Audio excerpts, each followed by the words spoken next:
जय हिंद दोस्तों।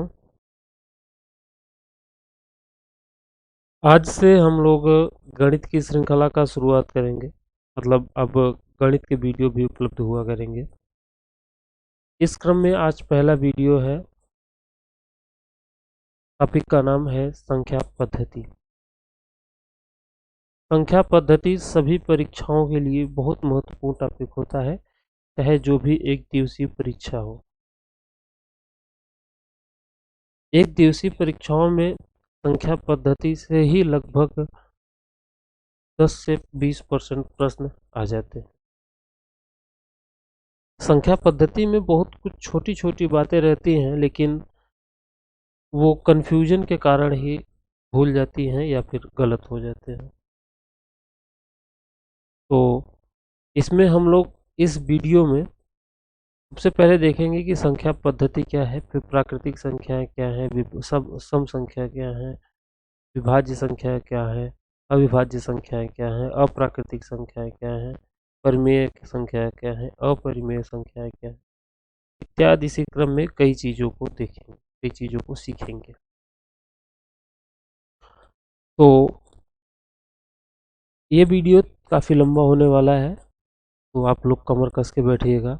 और उम्मीद है कि ये आपके नंबर सिस्टम के जो भी कन्फ्यूजन है या फिर जो आज तक नहीं पढ़ा है, उन सभी कन्फ्यूजन को दूर कर देगा। और जिन्होंने आज तक कभी नंबर सिस्टम नहीं पढ़ा है, उसको पूरी तरीके से समझ में आ जाएगा और ये चीज़ें कभी नहीं भूलेंगी। तो चलिए शुरू करते हैं। और शुरू करने से पहले आप सभी लोग अभी तक जो भी इस चैनल पे नए हैं और गणित पढ़ना चाहते हैं, वो इस चैनल को ज़रूर सब्सक्राइब कर लें। तो सबसे पहले देखते हैं कि संख्या पद्धति क्या है। वह पद्धति जिसमें विभिन्न संख्या और उसके गुण का अध्ययन किया जाता है। विभिन्न संख्या मतलब कि जो भी संख्याएं होती हैं और उनके गुणों का अध्ययन किया जाता है, अथवा किसी भौतिक राशि के परिणामों को बोध कराने के लिए जिस पद्धति का प्रयोग किया जाता है, वो संख्या पद्धति कहलाती है। एक सिस्टम है जिसके माध्यम से हम संख्याओं के गुणों का अध्ययन करते हैं। ये परीक्षाओं में आपसे कहीं नहीं पूछा जाएगा। बस अब हम लोग संख्या पद्धति पढ़ रहे थे, तो हमने कहा एक थ्योरी आप जान लें और एक दिमाग में एक सेट हो जाए कि हम क्या चीज़ पढ़ने वाले हैं और आगे हमको क्या क्या चीज़ें मिलेंगी। तो हम लोगों ने देखा कि संख्या पद्धति वह पद्धति है जिसमें विभिन्न संख्याओं और उसके गुणन का अध्ययन किया जाता है। तो इस क्रम में हम लोग देखेंगे संख्याओं के प्रकार क्या हैं। इसमें हम लोग कुछ परिभाषाएं देखेंगे, जैसे कि प्राकृतिक संख्याएं क्या है। प्राकृतिक संख्याओं को अंग्रेजी में नेचुरल नंबर कहते हैं। प्राकृतिक संख्या शब्द से ही लग रहा है जिसे प्रकृति ने बनाया है, वो संख्या है प्राकृतिक संख्या। जैसे कि 1 2 3 4 5 6 इत्यादि जो भी है। तो देखिए, कह रहा है कि जिन संख्याओं का प्रयोग वस्तुओं को गिनने के लिए किया जाता है। तो हम लोग किसी भी वस्तु को गिनने के लिए जीरो शब्द का प्रयोग करते नहीं, न तो हम लोग -1 -2 -3 शब्द का प्रयोग करते हैं। तो हम लोग 1 2 3 4 इसी तरीके से आगे बढ़ते हुए अनंत तक चले जाते हैं, अरब खरब। तो जिन संख्याओं का प्रयोग वस्तुओं को गिनने के लिए किया जाता है, उन्हें गणन संख्याएं या प्राकृतिक संख्याएं कहते हैं। प्राकृतिक संख्या को अंग्रेजी में नेचुरल नंबर्स कहते हैं, इसलिए इसे n से प्रदर्शित करते हैं, इसे n से डिनोट करते हैं। तो आपको उम्मीद है समझ में आया होगा कि प्राकृतिक संख्याएं क्या हैं। बस इतना जान लीजिए कि जिन संख्याओं के प्रयोग से हम किसी वस्तु को गिन सकते हैं। तो किसी वस्तु को गिनने के लिए तो जीरो शब्द का प्रयोग करते नहीं, जीरो नंबर का तो प्रयोग करते नहीं, और निगेटिव नंबर का भी प्रयोग नहीं करते हैं। -1 वस्तु है, -1 सेब है, -2 सेब, इस तरीके के शब्दों का प्रयोग नहीं करते हैं। अब देखिए प्राकृतिक संख्याओं के गुण क्या होते हैं। जैसे कि दो प्राकृतिक संख्याओं का योगफल सदैव प्राकृतिक संख्या ही होता है। जैसे कि 1 + 2 = 3। 3 भी प्राकृतिक संख्या है, 1 और 2 दोनों भी प्राकृतिक संख्या है। उदाहरण आपके सामने लिखा हुआ है। 4 + 3, तो 4 भी प्राकृतिक संख्या है और 3 भी प्राकृतिक संख्या है। इसका योगफल 7 आया है और 7 भी एक प्राकृतिक संख्या है। इसका दूसरा गुण है, दो प्राकृतिक संख्याओं के घटाव का, दो प्राकृतिक संख्याओं के घटाव एक प्राकृतिक संख्या हो ये जरूरी नहीं है।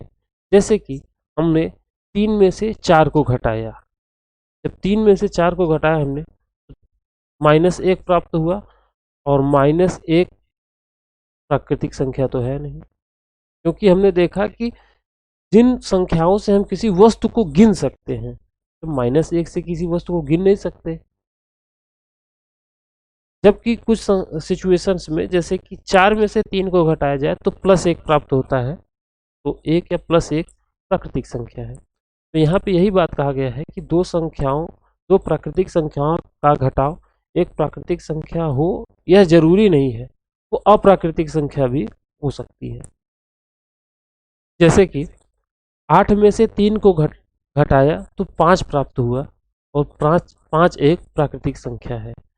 जबकि वहीं पे हमने देखा कि 4 में से 6 को घटाने पे -2 प्राप्त होता है और -2 एक अप्राकृतिक संख्या है या प्राकृतिक संख्या नहीं है। इसी प्रकार हम लोग देखते हैं कि दो प्राकृतिक संख्याओं का गुणनफल एक प्राकृतिक संख्या तो होगा ही। जैसे कि 3 × 2, 3 दूनी 6, 3 और 2 दोनों ही प्राकृतिक संख्याएं हैं और इनका गुणनफल हमें 6 प्राप्त होता है। तो 3 × 2 = 6, तो तीनों संख्याएं जो हमारे सामने आई वो प्राकृतिक संख्याएं हैं। जबकि अगर भागफल की बात किया जाए तो भागफल एक प्राकृतिक संख्या हो वो जरूरी नहीं है। भागफल एक प्राकृतिक संख्या हो वो जरूरी तो है नहीं। ठीक है, आगे हम लोग चलते हैं। पूर्ण संख्याएं, होल नंबर। पूर्ण संख्याएं जो कटी फिटी न हो वही तो पूर्ण होगा। जैसे कि प्राकृतिक संख्याओं के समुच्चय में अगर शून्य को मिला दिया जाए, शून्य को मिलाने पे जो संख्याएं प्राप्त होती है वो पूर्ण संख्याएं कहलाती है। कुल मिला के ये प्राकृतिक संख्या ही है। अगर प्राकृतिक संख्याओं में 0 भी इंक्लूड कर लिया जाए उनके समुच्चय में, तो वो होल संख्या मतलब पूर्ण संख्याएं कहलाएंगी। आपके सामने दिया हुआ है 0, 1, 2, 3, 4, 5, 6, 7, 8, इसी तरीके से अनंत तक हो जाएगा। तो यहाँ पे 0 इंक्लूड है और यहाँ पे आप देख सकते हैं कि यहाँ पे 0 कहीं भी नहीं दिख रहा है। तो प्राकृतिक संख्या और पूर्ण संख्या में हम लोगों ने अंतर देखा कि प्राकृतिक संख्या और पूर्ण संख्या में क्या अंतर होता है। तो सभी प्राकृतिक संख्याएं पूर्ण संख्याएं हैं। हमने देखा कि सभी प्राकृतिक संख्याएं पूर्ण संख्याएं हैं, लेकिन सभी पूर्ण संख्याएं प्राकृतिक संख्याएं नहीं है। सिर्फ और सिर्फ 1 से लेकर अनंत तक ही प्राकृतिक संख्याएं हैं। 0 को मिला दिया जाए तो वो पूर्ण संख्या हो जाती है। नोट करके देखिए, सभी पूर्ण संख्याएं धनात्मक पूर्णांक, परिमेय एवं वास्तविक संख्याएं होती हैं। हमने देखा जो भी पूर्ण संख्याएं होती हैं उनमें क्या खूबी होती है कि वो धनात्मक पूर्णांक होती हैं। तो हमने देखा यहाँ पे कहीं भी नकारात्मक चिन्ह नहीं लगा हुआ है, तो ये धनात्मक पूर्णांक होती है, परिमेय होती हैं और वास्तविक होती हैं, इमेजिनरी नहीं होती है। हम लोग आगे देखेंगे परिमेय क्या होती हैं, अपरिमेय क्या होती हैं, वास्तविक क्या होती है, काल्पनिक क्या होती है। काल्पनिक मतलब इमेजिनरी, इसको आई से डिनोट करते हैं। तो आगे सारी चीजें हम लोग देखेंगे। आगे देखिए, सभी प्राकृतिक संख्याएं पूर्ण संख्या है। हमने यहाँ पे भी देखा था सभी प्राकृतिक संख्या क्या है, ये पूर्ण संख्या। कहीं पे भी इनको सही बटा में नहीं लिखा गया है कि वो अधूरे दशमलव में हो या इत्यादि संख्या, ऐसा कुछ नहीं। लेकिन सभी पूर्ण संख्याएं प्राकृतिक संख्याएं नहीं होती। सभी पूर्ण संख्याएं प्राकृतिक संख्या कैसे नहीं होती? क्योंकि 0 तो पूर्ण संख्या है लेकिन वो प्राकृतिक संख्या है नहीं। आगे देखिए, पूर्णांक संख्या, इंटीजर जिसे कहते हैं, ये सबसे ज़्यादा उपयोग किया जाता है, इंटीजर। प्राकृतिक संख्याओं में शून्य एवं ऋणात्मक संख्याओं को मिलाने पर जो संख्याएं प्राप्त होती हैं उन्हें पूर्णांक कहते हैं। तो हमने देखा कि तब ये जो नंबर सिस्टम है, नंबर सिस्टम में बेस क्या है? प्राकृतिक संख्या। प्राकृतिक संख्या से ही सभी खेल हो रहे हैं। हमने देखा प्राकृतिक संख्या में जीरो मिला दिया जाए तो पूर्ण हो जाएगा। प्राकृतिक संख्या में जीरो के साथ नकारात्मक संख्याएं मिला दी जाए तो वो पूर्णांक कहलाती हैं। पूर्णांक को अंग्रेजी में इंटीजर कहते हैं, ये याद रखे रहिएगा हिंदी मीडियम वाले। तो हमने यहाँ से देखा कि प्राकृतिक संख्याओं में शून्य और नकारात्मक संख्याओं को मिला दिया जाए तो वो पूर्णांक संख्याएं कहलाती हैं। पूर्णांक संख्याओं को जेड से डिनोट करते हैं। तो यहाँ पे देखिएगा, यहाँ पे जो भी लिखा हुआ है ये सभी प्राकृतिक संख्याएं और पूर्णांक संख्याएं हैं। यहाँ पे देखिएगा -3, -2, -1, 0, 1, 2, 3 पूर्णांक संख्याओं का सेट है। इसमें आप देख सकते हैं कहीं भी दशमलव को शामिल नहीं किया गया है कि 4.56, 6.76 इत्यादि संख्याओं को शामिल नहीं किया गया है। तो हमने देखा कि पूर्णांक संख्याएं क्या हैं? पूर्णांक संख्याएं पूर्ण होंगी, वो दशमलव में नहीं होंगी, चाहे वो धनात्मक हो, चाहे ऋणात्मक हो, चाहे वो शून्य हो। आगे हम लोग देखेंगे सम संख्याएं क्या हैं। सम मतलब जोड़ा। जो संख्याएं दो से पूर्णतः विभाजित हों उन्हें सम संख्या कहते हैं। सम संख्याओं को ई से डिनोट करते हैं। ये कहीं नहीं पूछा जाएगा कहाँ किससे डिनोट करते हैं, ठीक है। तो हमने देखा कि सम संख्याएं वो हैं जो दो से पूर्णतः विभाजित किया जा सकता है जिन्हें, या फिर हम कह सकते हैं सम संख्याओं को जोड़ों में विभाजित किया जा सकता है और जोड़ों में पूर्णतः पूर्णांक होना चाहिए वो दोनों। जैसे कि हम बात करेंगे 2 की, तो 2 को हम जोड़े में विभाजित कैसे करेंगे? 1 + 1, ये 2 हो गया। अब हम 3 को जोड़े में कैसे विभाजित करेंगे? 3 को जोड़े में विभाजित करेंगे तो वो पूर्णांक नहीं होगा, 1.5 हो जाएगा और यह इधर भी 1.5 हो जाएगा। तो ये तो पूर्णांक है नहीं, तो इसलिए 3 जो है वो आपका सम संख्या नहीं है। यहीं पे अगर 4 आ जाए तो 4 तो सम संख्या है, क्योंकि 4 को हम लोग 2 में विभाजित कर सकते हैं। इधर 2 हो जाएगा, इधर 2 हो जाएगा। अब देखिए आपके सामने दिख रहा है विषम संख्या, ऑड नंबर। सम का विपरीत विषम होता है। हम इसे 2 से विभाजित कर सकते हैं। सम संख्याओं को, विषम संख्याओं को 2 से विभाजित नहीं कर सकते हैं। तो इसमें और कुछ रॉकेट साइंस नहीं लगा है। जो संख्याएं 2 से पूर्णतः विभाजित नहीं होती, जिन्हें हम 2 भाग में विभाजित नहीं कर सकते, जिनका जोड़ा नहीं बना सकते, वो विषम संख्याएं हैं। सम मतलब जोड़ा बन जाए, विषम मतलब जोड़ा न बने। तो यहाँ पे हम देख सकते हैं संख्याएं दी हुई हैं 1, 3, 5, 7, 9। 9 में देखिएगा इसको जोड़ा नहीं बनता है, क्योंकि ये 3, 3, 3, 3 ठो 3 आएगा तब जाके सम संख्या, तब जाके ये 9 प्राप्त होगा। 2 3 मिला के तो 6 हो जाएगा।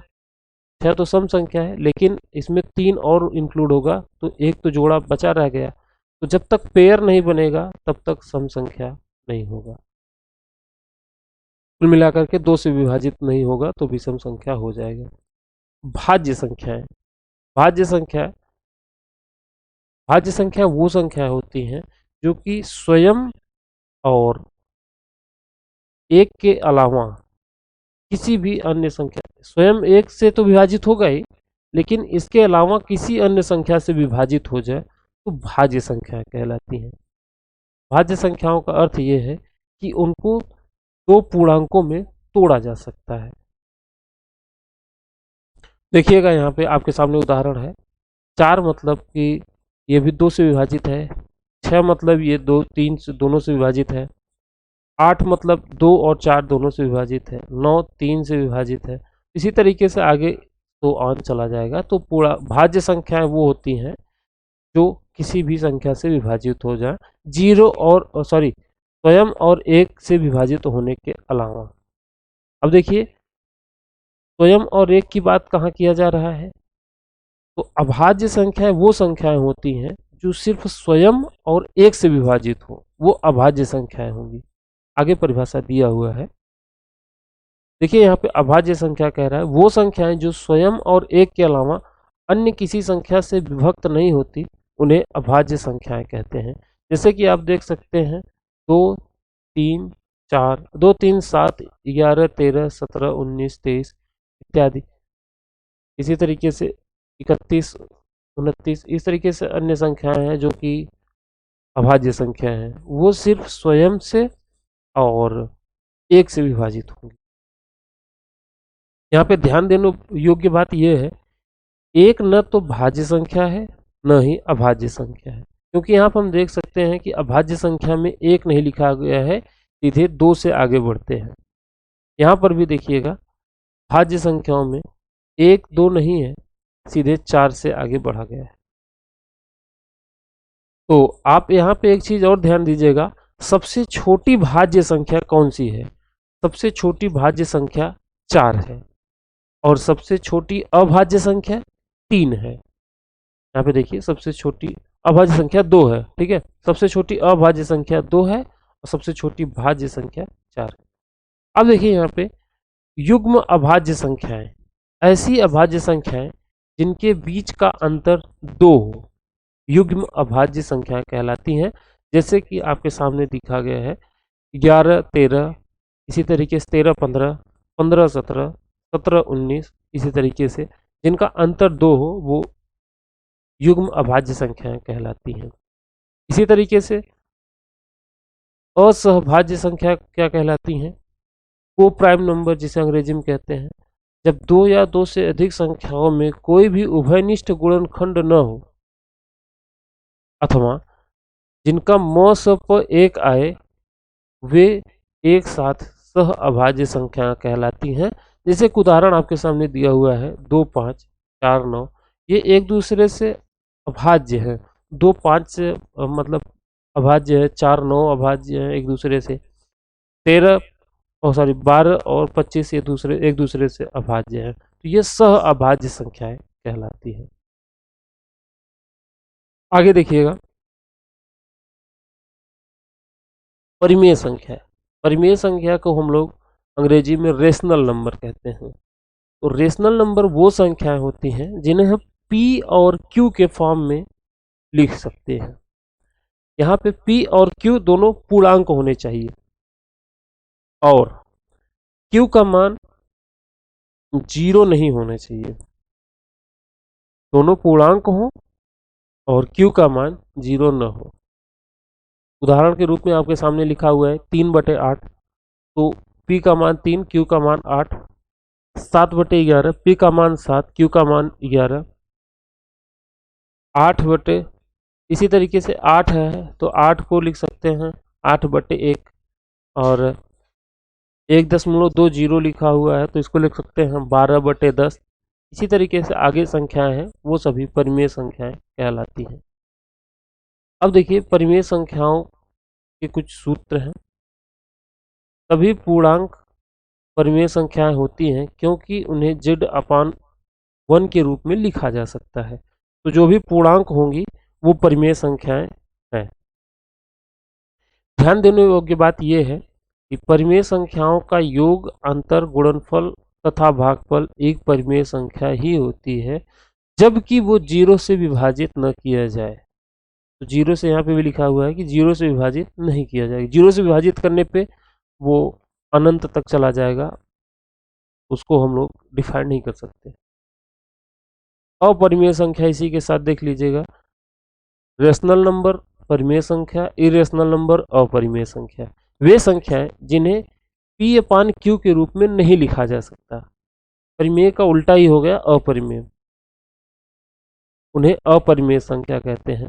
p/q के रूप में अगर लिख सकते हैं तो परिमेय हो गया, नहीं लिख सकते तो अपरिमेय हो गया। जहाँ P और Q दोनों पूर्णांक हो और Q का मान 0 न हो, क्योंकि 0 हो जाएगा तो वो अनंत तक चला जाएगा। जैसे कि हम लोग यहाँ पे देख सकते हैं √7 लिखा हुआ है, √7 अपरिमेय संख्या है, √13 अपरिमेय संख्या, √17 अपरिमेय संख्या है और पाई का मान भी अपरिमेय है। अगर यहीं पे लिखा हो √4 तो ये परिमेय संख्या हो जाएगा, √9 ये भी परिमेय संख्या हो जाएगा। तो ध्यान दीजिएगा यहाँ पे अगर जिसका वर्गमूल निकल जाए, वर्गमूल में लिखा हो, वर्ग में लिखा हो और उसका वर्गमूल निकल जाए तो वो परिमेय संख्या होती है, क्योंकि इसका मान 2 होता है, इसका मान 3 होता है।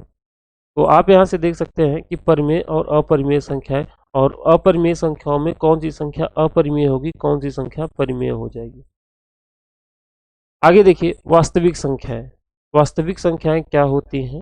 वास्तविक संख्या दूसरा होता है कि काल्पनिक संख्याएं। तो वास्तविक संख्याएं सभी परिमेय और अपरिमेय संख्याएं वास्तविक संख्याएं होती हैं। जैसे कि यहाँ पे लिखा हुआ है कि √3 ये अपरिमेय संख्या है, लेकिन ये फिर भी वास्तविक संख्या है। जबकि अगर माइनस में लिखा, अंडर रूट के अंदर माइनस लिखा हो, तो वो अपरिमेय संख्या हो जाती है। इसे इमेजनरी नंबर कहते हैं, काल्पनिक संख्या कहते हैं। इन्हें सिर्फ कल्पना किया जा सकता है, क्योंकि यहाँ पे लिखा हुआ है, आप देखिए √-2, तो 2 तो ठीक है, लेकिन माइनस का है, तो √-1 का मान होता है आई को इसे डिनोट करते हैं। तो यहाँ पे देख सकते हैं काल्पनिक संख्याएं और वास्तविक संख्याएं। तो वास्तविक संख्याएं सभी परिमेय और अपरिमेय संख्याएं वास्तविक संख्याएं हैं। ऋणात्मक संख्याओं का वर्गमूल लेने पर जो संख्याएं बनती हैं उन्हें काल्पनिक संख्याएं कहते हैं। उम्मीद है आपको समझ में आया होगा वास्तविक और काल्पनिक संख्याएं दोनों। देखिए कुछ बातें परीक्षा में बार बार पूछी जाती हैं और बार बार गलत होती रहती हैं। वो क्या है? देखिए संख्या एक न तो भाज्य है न तो अभाज्य है। तो सबसे छोटी अभाज्य संख्या है, याद रखिएगा भाज्य नहीं है, ये अभाज्य संख्या है। तो सबसे छोटी अभाज्य संख्या है, ये याद रखे रहिएगा, ठीक है। दो सबसे छोटी अभाज्य संख्या है। तो एकमात्र ऐसी सम संख्या है जो रूढ़ भी है। 3 सबसे छोटी विषम संख्या है। 4 सबसे छोटी भाज्य संख्या, मैंने बताया जब भाज्य बता रहा था ना, तो 4 सबसे छोटी भाज्य संख्या है।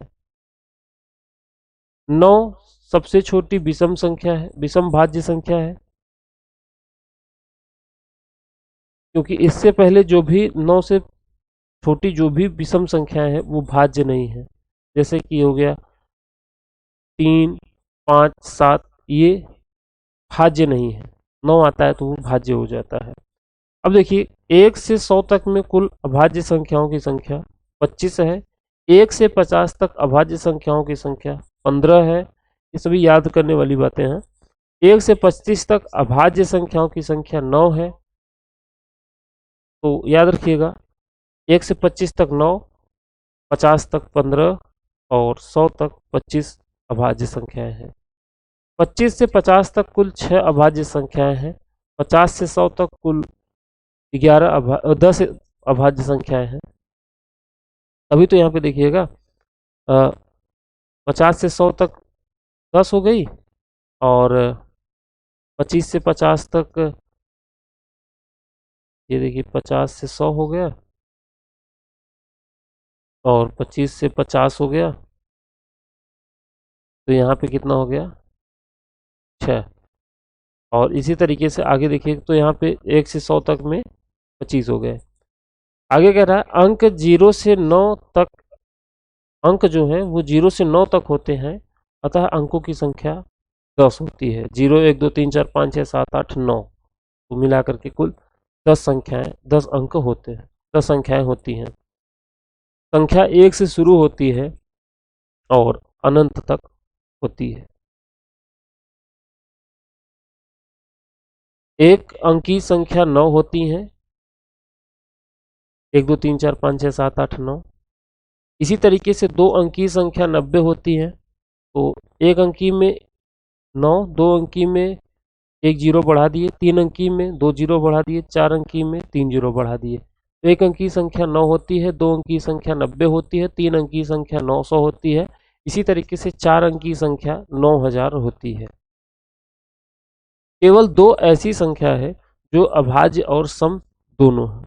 सम इसलिए है क्योंकि इसको हम 2 भागों में विभाजित कर सकते हैं, इसका जोड़ा बना सकते हैं।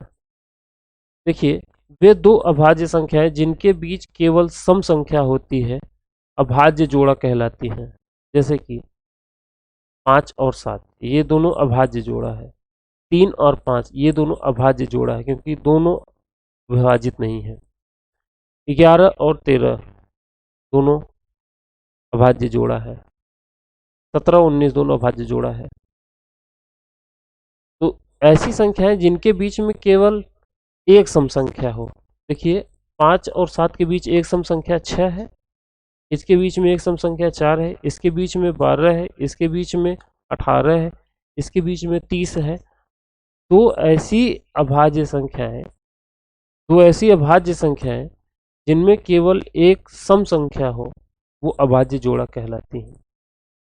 आगे देखिए, सभी प्राकृतिक संख्याएं पूर्ण संख्याएं होती हैं, पूर्णांक, वास्तविक और परिमेय संख्या होती हैं। तो जो सभी प्राकृतिक संख्याएं हैं, प्राकृतिक संख्याओं में हमने बात किया था कि 1 से लेकर के अनंत तक, उसमें जीरो इंक्लूड नहीं होगा और ऋणात्मक संख्याएं इंक्लूड नहीं होंगी। ऋणात्मक हो जाएगा और जीरो इंक्लूड हो जाएगा तो वो इंटीजर हो जाएंगी, और सिर्फ जीरो इंक्लूड होगा तो होल नंबर कहलाएंगी।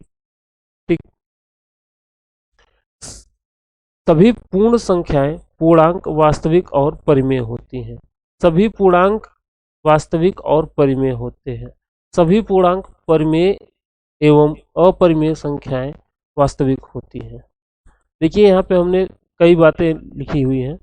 तो सभी प्राकृतिक संख्याएं मतलब 1 से लेकर अनंत तक पूर्ण होती हैं, ये तो सभी जानते हैं। पूर्णांक भी होती हैं और वास्तविक और परिमेय भी होती हैं।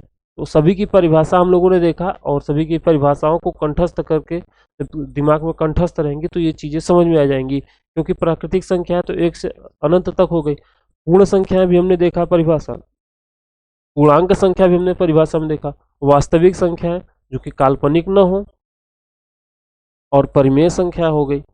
तो आप यहाँ पे देखिएगा तो सारी शर्तें यहाँ पे पूरी होती हैं। आगे देखिए, पूर्ण संख्याएं पूर्णांक होती हैं और वास्तविक और परिमेय होती हैं। वास्तविक मतलब इमेजिनरी नहीं होती, भले ही वो अंडर रूट में हो, लेकिन कहीं भी काल्पनिक संख्या जैसी शब्द का नाम नहीं आ रहा है, क्योंकि काल्पनिक संख्याएं प्राकृतिक नहीं होती, पूर्ण नहीं होती, न पूर्णांक होती है, और वास्तविक तो होती ही नहीं है, और परिमेय भी नहीं होती। तो यहाँ पे देखिएगा, सभी पूर्णांक वास्तविक और परिमेय होते हैं। परिमेय तो बहुत बड़ी शब्द हो गई, परिमेय बहुत बड़ा शब्द हो गया, क्योंकि इसमें ऋणात्मक जीरो और धनात्मक अनंत तक दोनों साइड चले जाएंगे। जैसे कि संख्या रेखा पे अगर देखा जाए तो यहाँ पे जीरो हो गया, यहाँ पे माइनस में 1 2 3 4 5 6 इसी तरीके अनंत तक, इधर प्लस में जाएंगे, अनंत तक चले जाएंगे। तो यहाँ पे हम देख सकते हैं कि दोनों तरीके से अनंत तक जाने पर परिमेय संख्या हो जाती है। अब देखिए, सभी पूर्णांक परिमेय और अपरिमेय संख्याएं वास्तविक होती हैं, इमेजिनरी नहीं होती हैं। अभाज्य मतलब जो ऋण संख्याओं को अभाज्य कहते हैं। अभाज्य एवं यौगिक सम तथा विषम संख्याएं होती हैं। आगे देखिएगा, सभी पूर्णांक परिमेय और अपरिमेय संख्याएं धनात्मक ऋणात्मक दोनों होते हैं। तो यहाँ से हमने देखा चीज़ों को। आगे देखिएगा और परीक्षाओं में क्या क्या प्रश्न पूछे जाते हैं। देखिए, प्राकृतिक मतलब कि प्राकृतिक संख्या अभाज्य, यौगिक, सम, विषम सभी को मिलाकर के प्राकृतिक संख्या कहते हैं। प्राकृतिक एवं पूर्ण संख्याएं कभी भी ऋणात्मक नहीं होती हैं। भिन्न संख्याएं परिमेय होती हैं। भिन्न मतलब 2/3, 3/4 इस तरीके की संख्याएं, क्योंकि उनको P/Q के रूप में लिख सकते हैं। जिन्हें P/Q के रूप में नहीं लिखेंगे वो तो अपरिमेय हो जाएंगी ना। जब भिन्न में लिख रहे हैं तो वो परिमेय तो होंगी ही। आगे है देखिए, दो के अतिरिक्त सभी अभाज्य संख्याएं विषम होती हैं, क्योंकि दो विषम भी है और दो अभाज्य भी है और सम भी है। जीरो ऋणात्मक और धनात्मक दोनों नहीं होता है। जब जो शून्य है वो धनात्मक क्या होगा और ऋणात्मक क्या होगा। शून्य में किसी भी संख्या का भाग देने पे शून्य होता है, अतः 0/1 बराबर शून्य। यहाँ पर एक वास्तविक संख्या होनी चाहिए। किसी भी संख्या में शून्य का भाग देना परिभाषित नहीं हो सकता, क्योंकि हम अगर देखें तो किसी भी संख्या में जीरो से भाग देंगे, चाहे जितनी बार जीरो से गुणा करेंगे तो वो जीरो ही आएगा, तो वो अनंत इसका रिजल्ट आता है, तो भागफल अनंत आता है। यहाँ पे देखिए लिखा हुआ है a/0 बराबर इनफाइनाइट। आगे देखिए, किसी संख्या में किसी अंक का जो वास्तविक मान होता है वह उसका जातीय मान होता है। जैसे कि यहाँ पे देख सकते हैं 5283 में 2 का जातीय मान 2 है, 3 का जातीय मान 3 है, 8 का जातीय मान 8 है, 5 का जातीय मान 5 है। फेस वैल्यू, फेस का मतलब चेहरा, चेहरा मतलब जो दिखता है वही होता है। तो 5 दिख रहा है तो 5 उसका जातीय मान होता है, 2 दिख रहा है तो 2 उसका जातीय मान होगा, 8 लिखा है तो 8 उसका जो संख्या है, संख्या को ही जातीय मान कहते हैं। जातीय मान के अलावा एक मान और होता है, स्थानीय मान।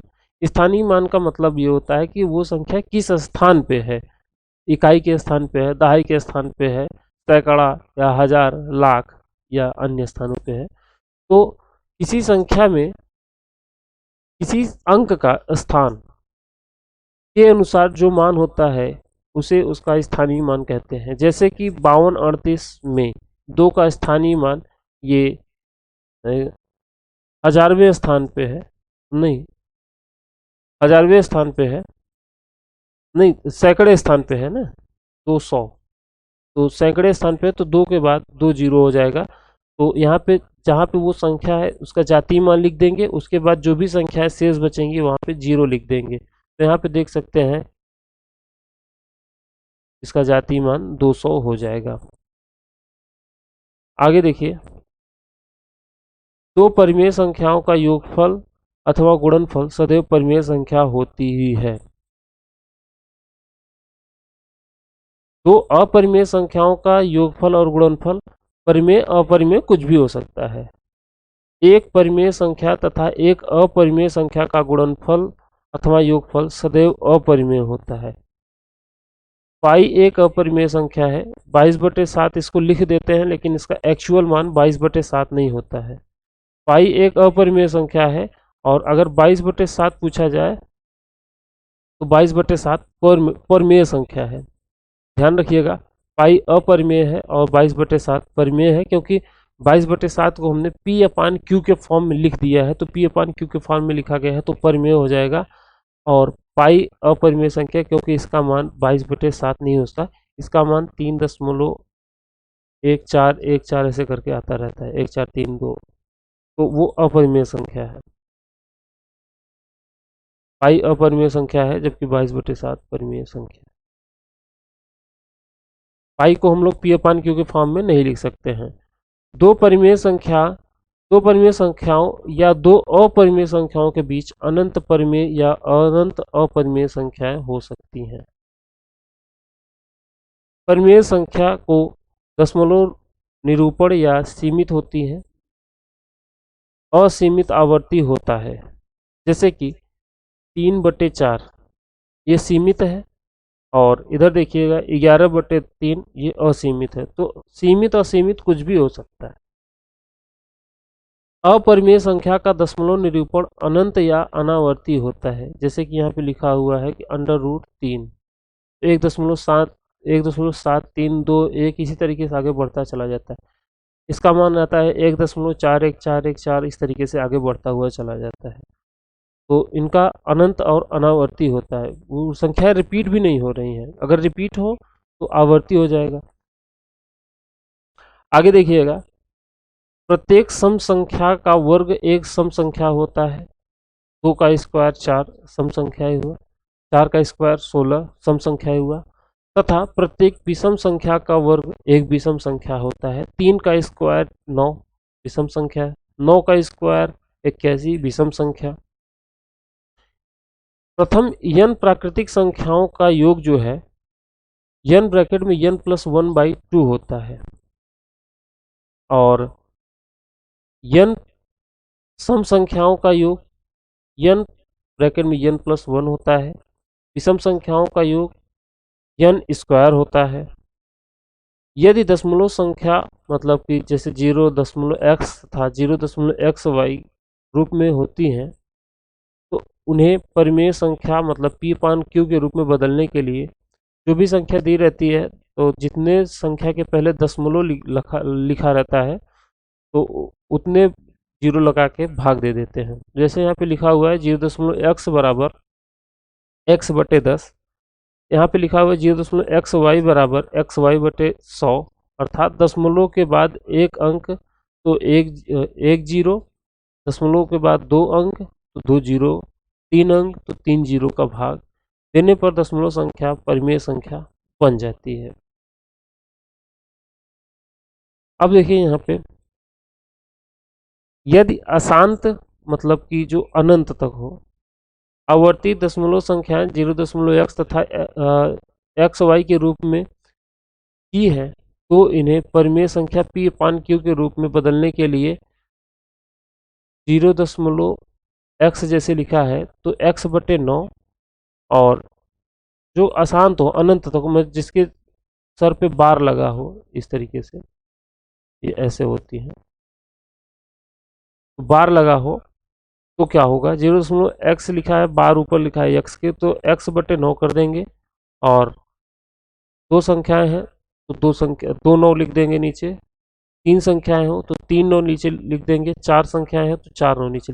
लेकिन ध्यान रखें दोनों के ऊपर बार लगा रहना चाहिए, अर्थात दशमलव के बाद एक अंक बार सहित हो तो 9 का, 2 अंक बार सहित हो तो 99 का, 3 अंक हो तो 999 का, भाग करके दशमलव संख्या परिमेय संख्या बन जाती है। 1 से 100 तक संख्याओं में शून्य के अंक 11 होते हैं। 1 से 100 तक संख्याओं में 1 के अंक 21 बार आते हैं, 1 21 बार आता है। 1 से 100 तक संख्याओं में 2 से 9 तक प्रत्येक अंक 20 बार आता है।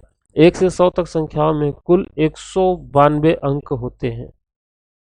एक इम्पॉर्टेंट बात यह है, किसी भी पहाड़े का योग उस संख्या के 55 गुणे के बराबर होता है। जैसे कि मान लेते हैं 2 के पहाड़ा का योग क्या हो गया, तो 55 गुणे 2 बराबर 110।